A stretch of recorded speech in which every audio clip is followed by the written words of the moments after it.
Good afternoon.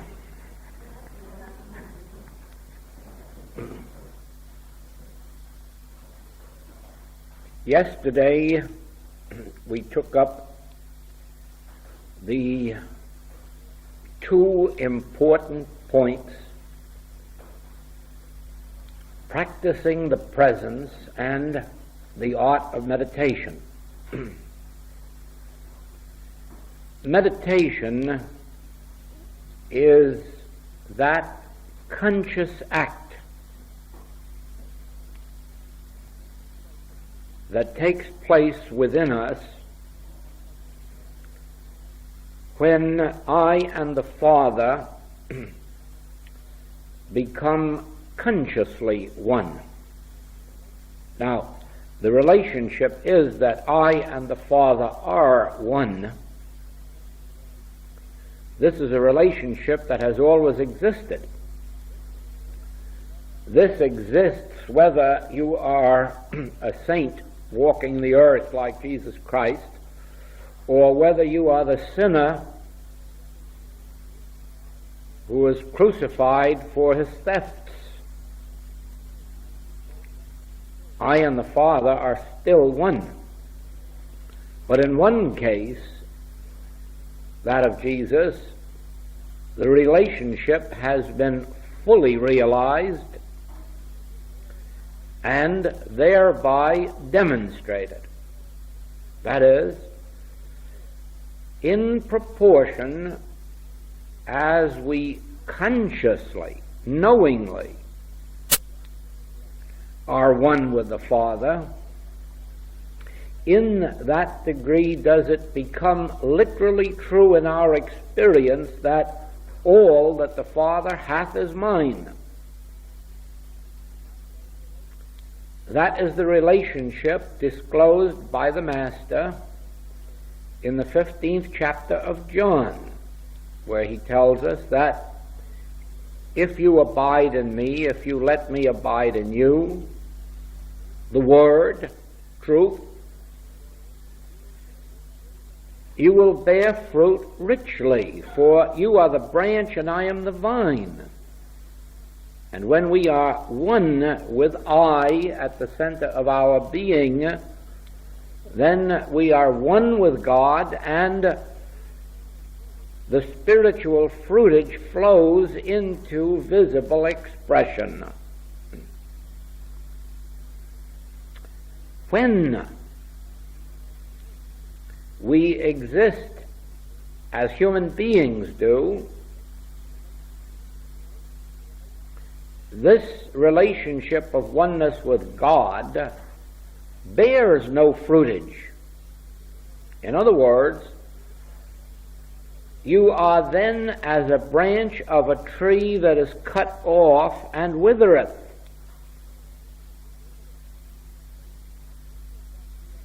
Now, in any event, we are branches, and in any event, Christ, our spiritual identity, I, in the midst of me, is the vine.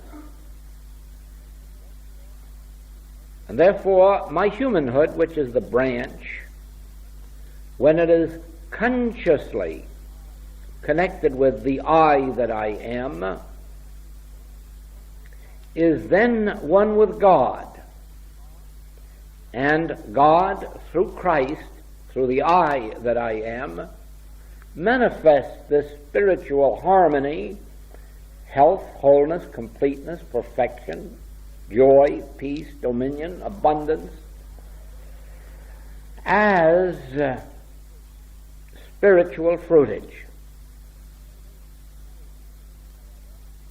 When, however, we live as a human being, we are still the branch,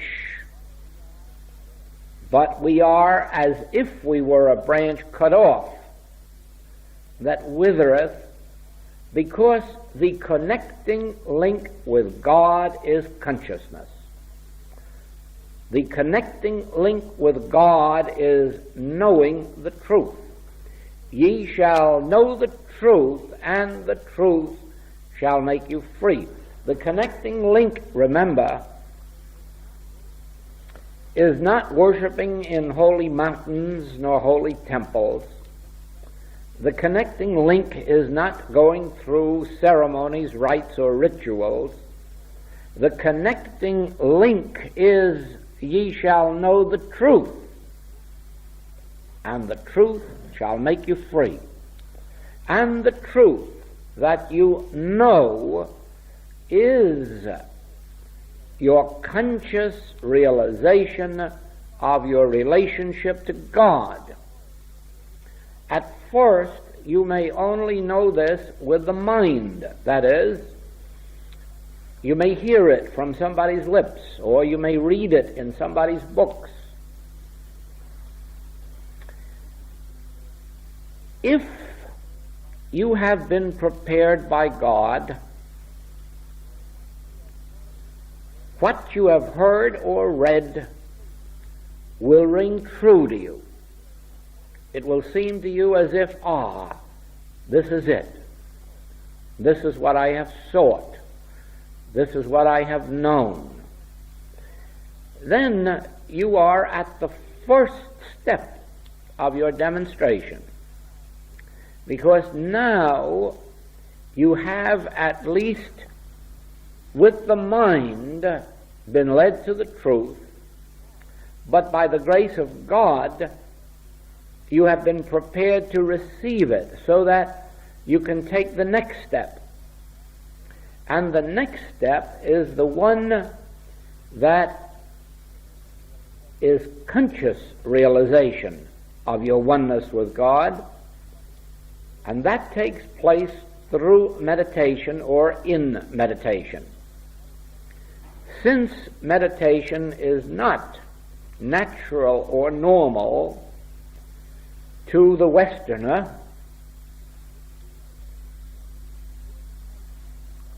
it becomes necessary for us to find a way to attain the ability to meditate. Naturally, since we are all different states and stages of consciousness, what may suit one may not suit another, and many will have to find their own way to attain the ability to meditate and to become consciously one with God. However, many of our students have found that the way we are teaching in the infinite way has been of help to them and has enabled them to make their demonstration of meditation and contact. And we have two approaches to that, and those two approaches constituted our lesson yesterday. First, practicing the presence of God, living consciously throughout the day in the acknowledgement of God's presence and power and jurisdiction. And then after practicing the presence for enough days or weeks or months, and finding that we are now able to attain a greater sense of stillness within, then becoming quiet, and eventually achieving that moment of contact. The first contact may be a very light one that almost passes unnoticed, and certainly goes by so quickly we hardly have time to capture it. But as we persist in our meditations, those periods of contact become more frequent and then eventually last longer until they result in an actual communion with God, which is the step after meditation. After we have been able to succeed in an inner meditation, an inner stillness and quietness, wherein we are enabled to listen for that still small voice, to listen while God speaks to us. In that meditation wherein we are receptive and responsive to whatever spiritual impulse may come from the Father within, eventually that becomes another activity, one that we know as communion. And it is one in which, after we have attained meditation, we are enabled for a longer period of time. It may be 3, 5, or 10 minutes, it may be an hour, in which there is an inner communion that takes place as if there were two of us, I and my Father, Joel and my Father. And it is as if Joel were aware of this gentle presence, gentle influence, and then of a Joel going back to that influence, to that presence, and thereby a flow from Joel to the Father and from the Father to Joel. And it is not necessarily words, it is really more a feeling, an awareness of a very gentle spiritual presence and of a flow going back and forth. It doesn't mean that I and my Father are two. It doesn't mean that there is a God and a me. It really means that I have made contact with my source, that is the wellspring, the inner self. Scripture says, I and my Father are one, yet the Father is greater than I. And that's exactly what we mean. That this communion within ourselves is not with something separate and apart from ourselves. It isn't even a separate being. It is really our self, spelt with a capital S. And the Joel part of us is our self, spelt with a small s. And so this self is really communing with itself, but with two different degrees of selfhood. One the outer and one the inner, one the causative and the other the effect. This that is within us, this gentle presence, the Spirit of God, is the causative part of us. It is that which projects us into life and then feeds us, maintains us, sustains us, directs us, leads us, guides us, and governs us once we have come under its influence. Humanhood is a person separate and apart from that, and therefore getting along on their own wisdom or their own money or their own guidance or their own direction. That is why they withereth. But when we have returned to the Father's house, that is, when we have returned within and made conscious contact with that infinite invisible, it is as if the reservoir, which has been cut off from the stream that feeds it, had once again become reunited. And so the stream again flows into the reservoir and not only fills it but purifies it.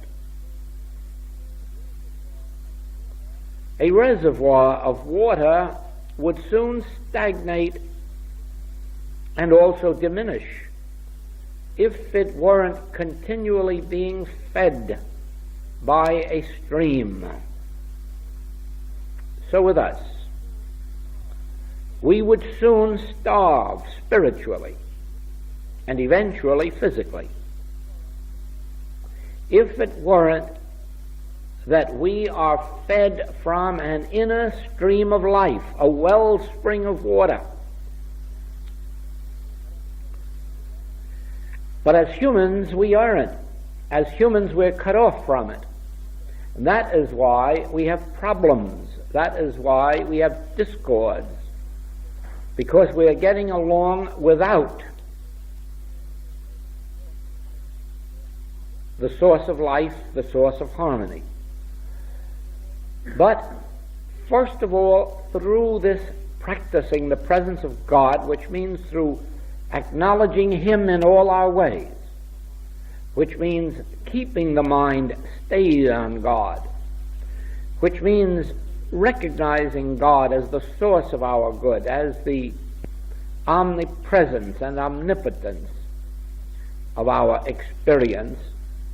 This leads us to the inner stillness whereby meditation takes place. And this in turn leads us to an actual communion with that source, in which we begin to receive divine impartations. Now, it was in the periods of communion that Jesus could receive the words which He imparted to His disciples.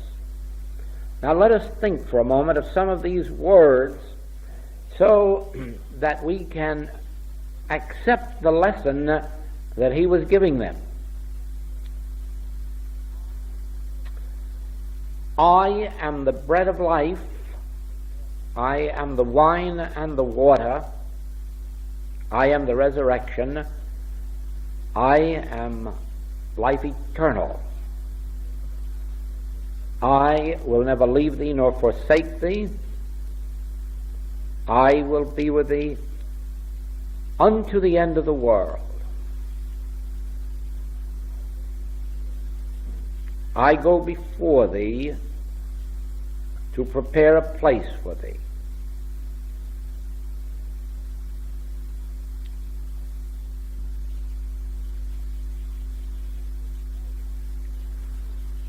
Now, a man could not make up statements like that out of his brain, because they would be meaningless.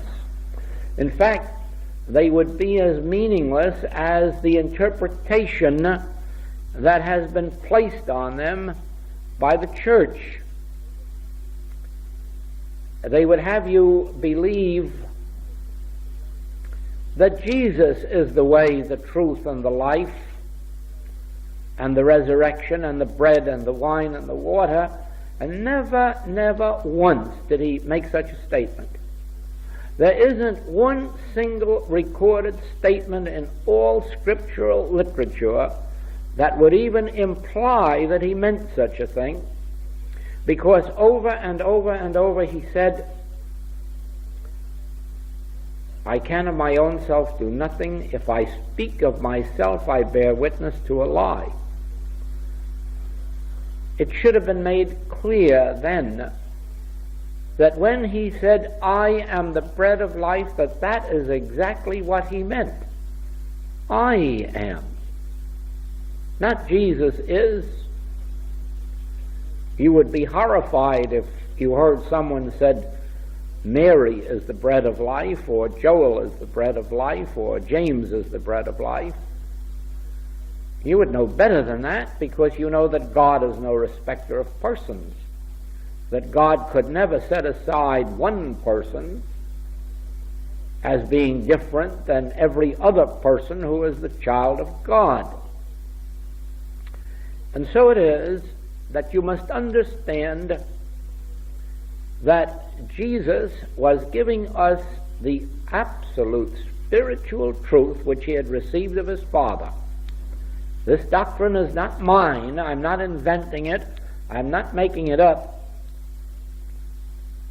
This doctrine is of the Father that sent me. And what does it say? It says, I am the bread of life. I am life eternal. I will never leave thee nor forsake thee. I will be with thee to the end of the world. Now, a man who is about to be crucified and buried and make an ascension isn't going to be with you to the end of the world. He says, if I go not away, the Comforter will not come to you. So he's not planning on Jesus being with you unto the end of the world. He is planning on I. The same I that Moses declared when he said, I am that I am. The same I that Jesus declared when he said, I am that I am. The same I that every mystic has declared. There is but one I, one ego, one divine infinite being, which I am. I in the midst of me is mighty. Whithersoever thou goest, I will go. If you mount up to heaven, I am there. If you make your bed in hell, I am there. If you walk through the valley of the shadow of death, you will fear no evil, for I am there. And so, in meditation, in communion, eventually you become aware of a divine presence within you. And you need not be surprised if sometimes you hear it declare, I am here, or I am with you, or I am the light of the world, or I will never leave you. Because as you continue on this path, it must inevitably happen. For that presence is within you. Before Abraham was, it was established in you, and it will be with you unto the end of the world, and it will never leave you, it will never forsake you.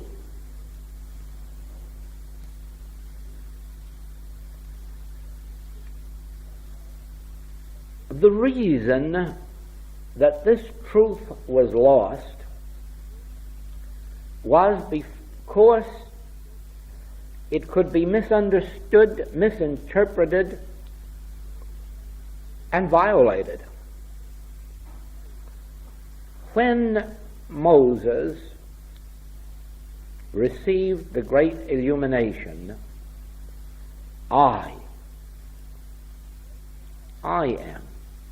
There is no God outside. There's no God in heaven. God is in the midst of thee, closer than breathing, nearer than hands and feet. I am. Don't be afraid to open your mouth, for I will put the words there.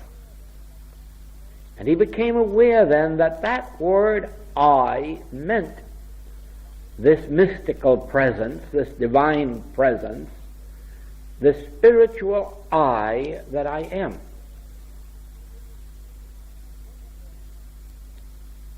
Whether or not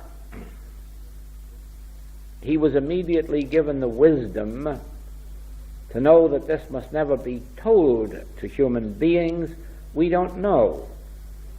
He may have had the experience that later mystics had of immediately telling this to the world and having them believe that they were all gods and start a movement. It's a very dangerous thing when human beings declare that I am God. It's apt to drive them crazy until they believe it. And then we have another dictator on our hands, national or in the family. But it's very sad when an individual gets the idea that a human being is some kind of a mighty something or other, and even God. How Moses learned his wisdom we may not know, but we do know this, that he learned it, and that he passed a law that none of the Hebrews were ever to learn the name of God. They were to be given a substitute name. They were to be allowed to use a half a dozen names, but never could they learn the true name of God.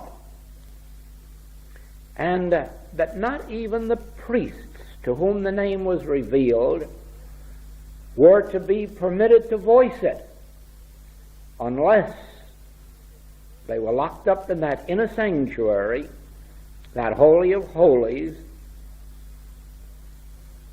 the Ark of the Covenant. And then when they were in that secret place, they could declare the Word of God, the true name of God.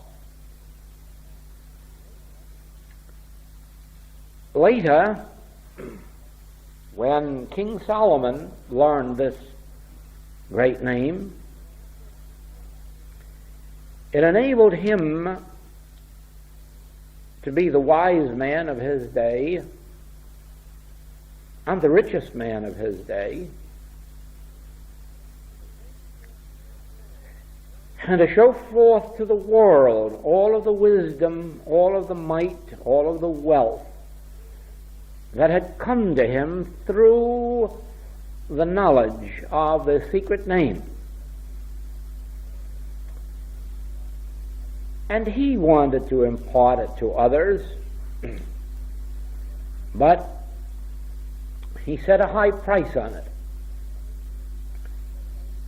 He decreed that those who wanted it would have to work for it.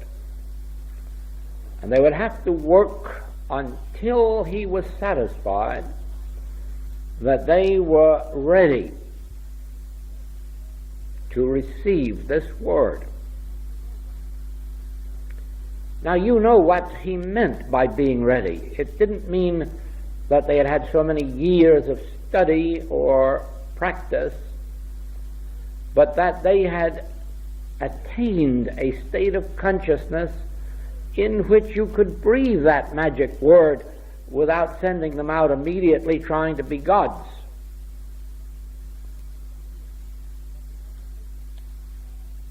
But the impatience of some of his men prevented the plan from being carried out, and Solomon never imparted his secret. Never. In fact, it is only in the last century that the secret has been uncovered so that the world may know that King Solomon knew it. Otherwise, we wouldn't have known that King Solomon actually had this secret, and it was the secret of his greatness.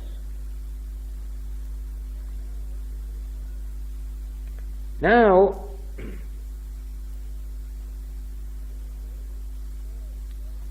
Jesus also knew this secret. He knew that if an individual could once learn that God is closer than breathing and nearer than hands and feet, that the kingdom of God is within you, not in holy mountains, not in holy temples, not in holy teachers, not in holy books, that the kingdom of God is neither low here nor low there. It is within you. He knew that if he could reveal this to his people, they would never again be slaves under Pharaoh, but they would also no longer be slaves under Caesar. He knew that they would enter a new kingdom under a new king, and that they would find their complete freedom. Well, of course, we know that Caesar's legions felt that he would set up a temporal dynasty and destroy theirs. And there are many who would have you believe that he didn't mean to, but he did. Don't ever be fooled. Jesus knew that life would never be complete if you lived under a Caesar. By any name, in any form. He knew that life couldn't be complete if you weren't free. And that freedom had to be not only the freedom of the soul, it had to be the freedom of the body, the freedom of the mind, the freedom of the pocketbook. It had to be a complete and perfect freedom. The Word must become flesh and dwell among us. And so he wasn't going to merely set up a spiritual kingdom that would leave a temporal state of bondage.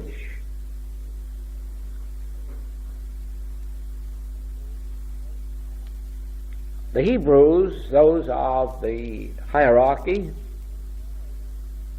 understood full well that if men knew the truth, that they could never continue their system of holding men mentally and physically and financially in slavery. They couldn't demand the best of men's crops or the first fruits of his money, because man would know the source of his good.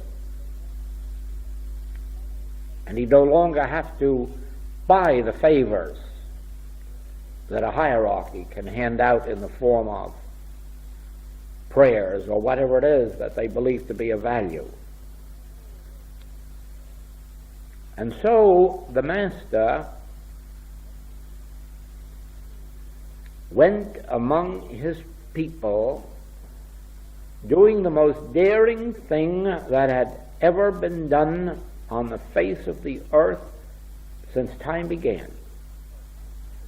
He went among the people, on the streets, by the seaside, in the mountains, even at the very doors of the temple, and told the people the truth. And he told them the truth that would make them free. He told them that the kingdom of God is within you, and the name of it is I in the midst of you. If you destroy this temple, I will raise it up again. If there are 10 righteous men in a city, it'll save the entire city.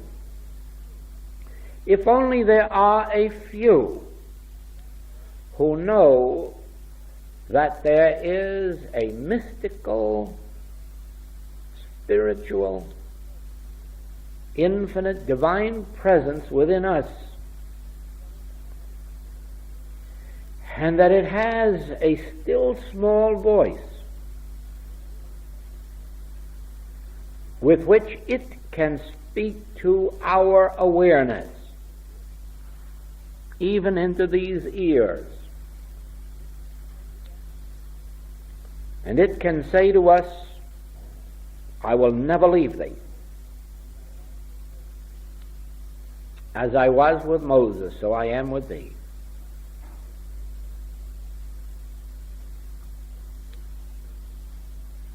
I go before you to make the crooked places straight.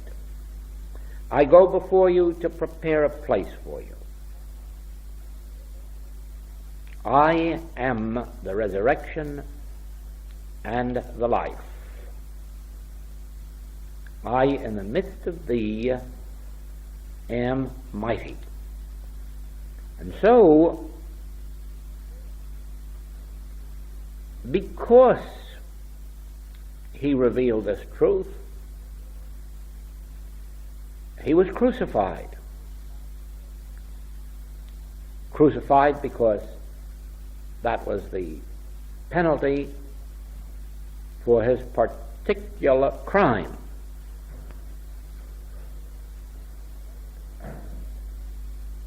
Today we have other forms of crucifixion, but they are always meted out to those who commit that same crime of revealing the truth.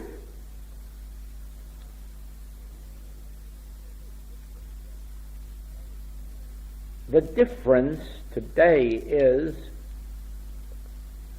that those who are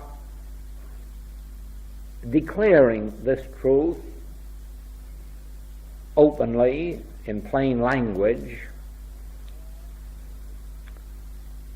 are given little or no attention, and there are a few who are widely read, who give this message openly and outwardly, but no spiritual fruitage comes forth from them. In other words, there are no signs following. There is not the regeneration of life that one might expect. There is not the development of the spiritual nature as one might expect, because the very openness of the message is aimed at the mind or intellect of a person, and they sit and read it instead of first developing spiritually to the point where they can receive it in their inner consciousness. That is why the Master said, "Go and tell no man, go and show the priests."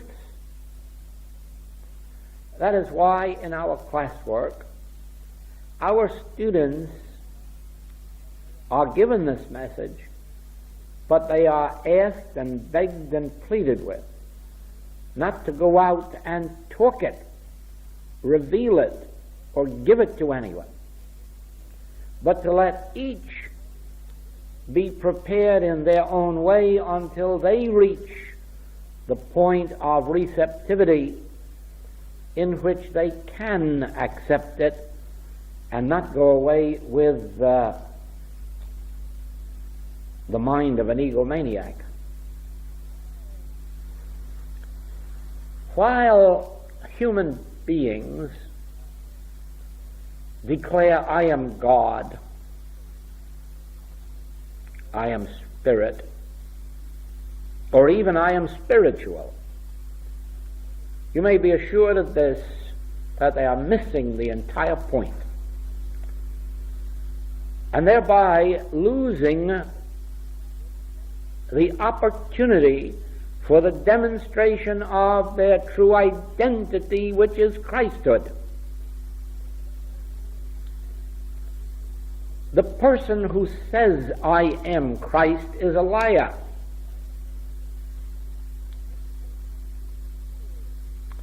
The person who hears within their ears,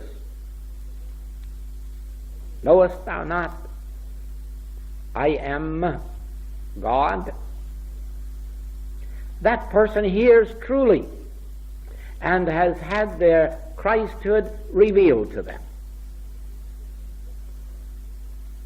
If you read it in a book, don't believe it. If you hear it with your ears, don't believe it. If you feel it in your heart or hear it from that still small voice, then it is so unto you.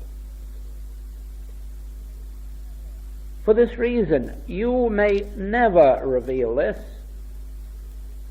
except in the same manner in which you have received it. In other words, when the grace of God has so prepared you, when the grace of God has so prepared a relative, a friend, a patient, or a student, to where they are led up to such a moment as this, it may be given them. Not before, because if it is given before there is a readiness for it, not only the moment is lost, A whole incarnation may be lost.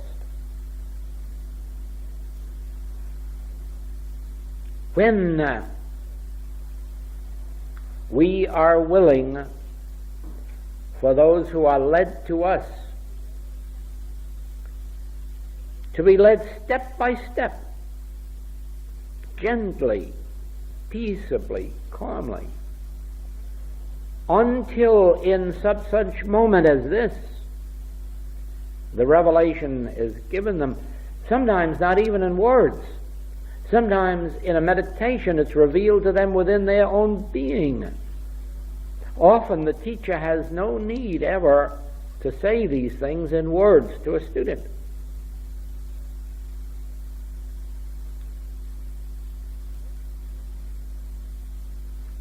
There is a center within you.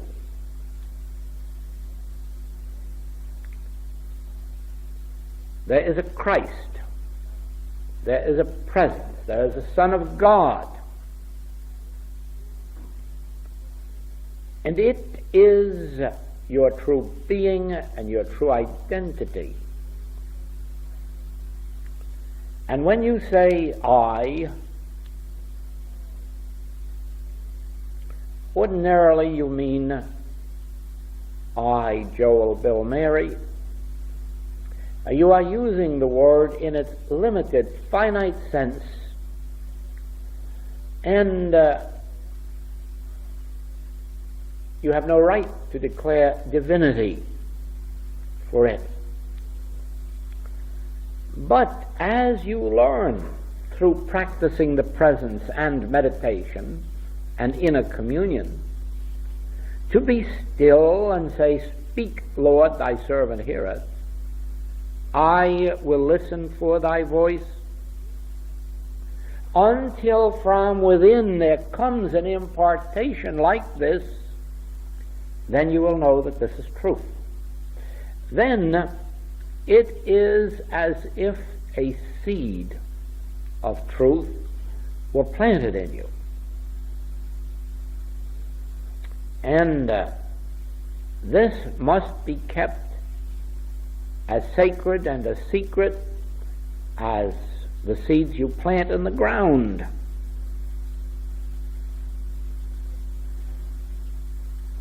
It must be taken down into Egypt and kept away from the human mind. And so only in secrecy, only in silence and in sacredness can you commune with the I that I am, with my inner being, and there realize, it is true, thou wilt never leave me nor forsake me. Thou, the very I of my being. Thy very presence is my bread and my wine and my water. Thy very presence is my life eternal. Thy very presence will restore unto me the lost years of the locust. Thy presence in the midst of me is my salvation. Thou and I are one. Whithersoever thou goest, I go. Whithersoever I go, thou goest with me. For we are one and not two. One is the inner, the reality, and the other is the outer or the visible and the manifest.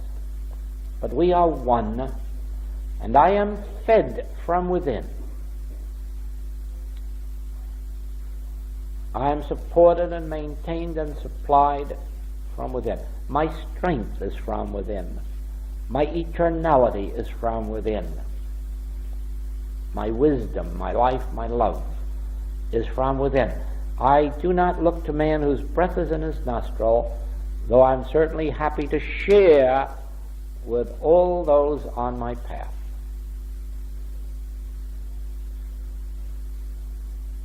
I need not look to man whose breath is in his nostril, nor need I ever fear man whose breath is in his nostrils, for I have no need to fear what mortal man can do to me when in the midst of me is the Almighty, the all-power, the infinite, the supreme, the divine, the all, the eternal, the from everlasting to everlasting, that which has been with me from the beginning and ushered me into this human life, that which has accompanied me at every step, even though many times I've been unaware of it and even have ignored it.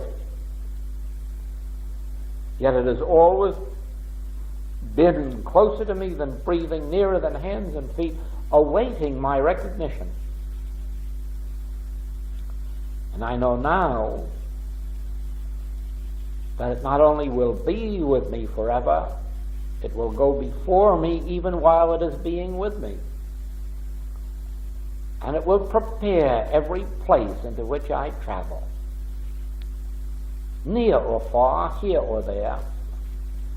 For the kingdom of God is where I am, in health or in sickness, in saintliness or in sinfulness, in poverty or in wealth, wherever I am, the recognition of this I am will restore the lost years of the locust, will rebuild the temple that my forgetfulness has destroyed.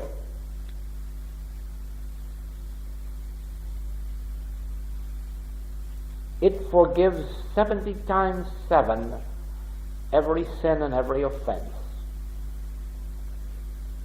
It carries no memory of anything beyond this minute. It knows no past. It knows no future.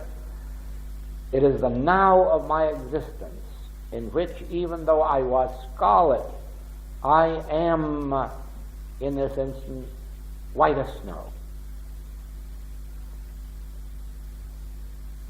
Now are my sins forgiven me.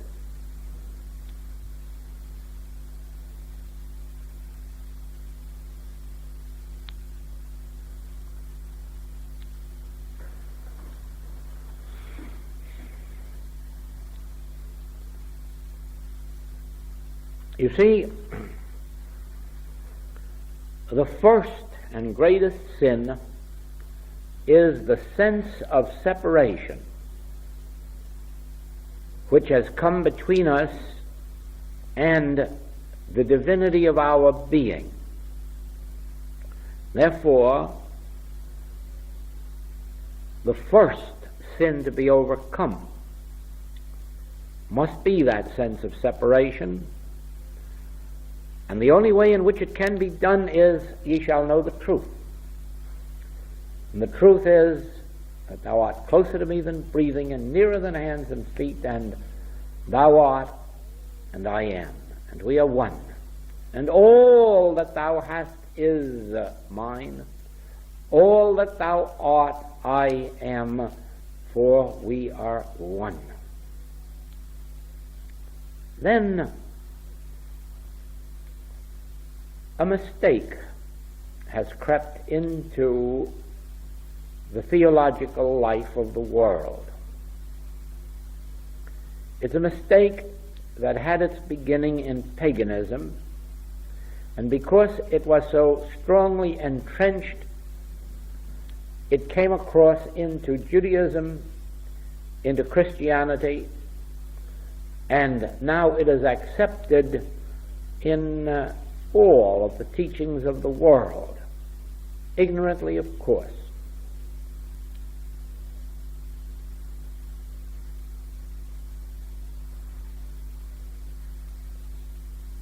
In pagan days, when evils appeared on earth beyond the ability of man to solve,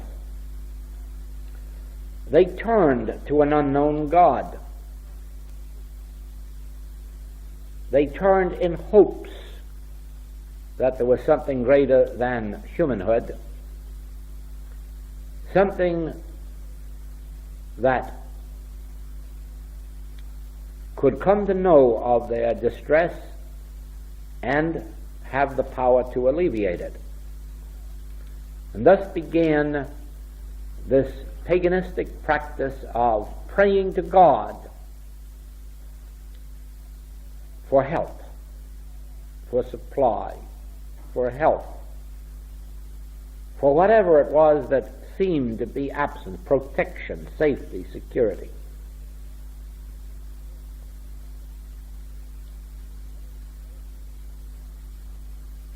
Only because there was so little response did they have to create a dozen different gods and hope that from one they would achieve this and from that one they would achieve the other. But even though Father Abraham gave to the world a monotheistic religion, throwing out all of these so-called gods and replacing it with but one God, he still, well, let's not blame him. Again, we have too few records.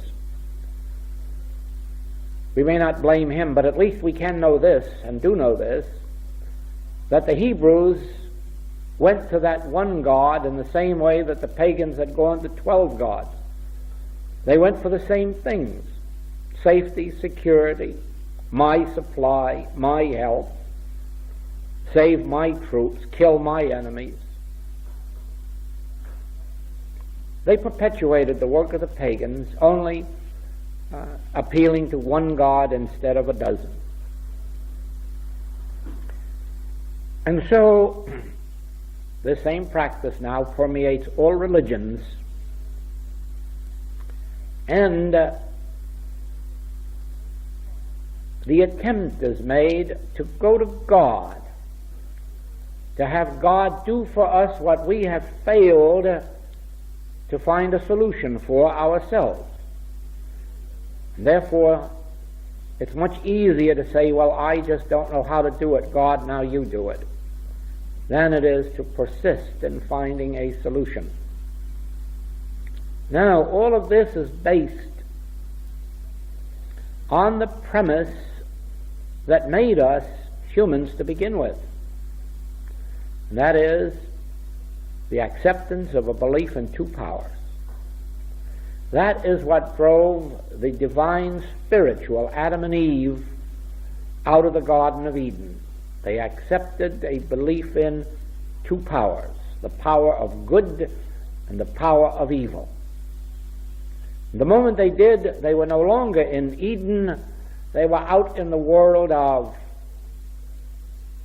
sweating for a livelihood, working hard, diligently and painfully. The return to Eden is not accomplished by praying to God for help. The return to Eden is accomplished by realizing that there are not now and never were two powers. There is no such thing as a power of evil, but neither is there a power of good. There is no such thing as two powers. There's no such thing really as one power. All that exists is God and God's government of His universe. And as you relax into that realization, harmony begins to appear. As long as you do not try to get a power of good to do something to a power of evil, as long as you do not try to get God to come down and fight your battles,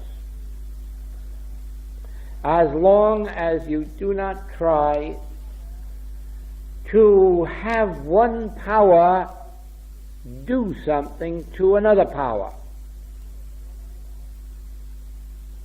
be assured that all of the thousands of years in which people have suffered will only continue to be that many more thousands if they continue in the same ignorance. Ye shall know the truth, and the truth shall make you free. And so, we will, through practicing the presence of God and through meditation and communion, we will make contact, first of all, with the divine presence within us, until we too have an actual assurance that whithersoever I go, I go. Whithersoever God goes, I am. Whithersoever I am, God is. And all that the Father hath is mine. And then when we have that inner assurance and feeling, we will begin to live by grace. And then we will go over into the second step and understand why it is never necessary to turn to God to have our battles fought for us. Why it is that we do not need one power to overcome other powers, but that it is only necessary to abide in this truth.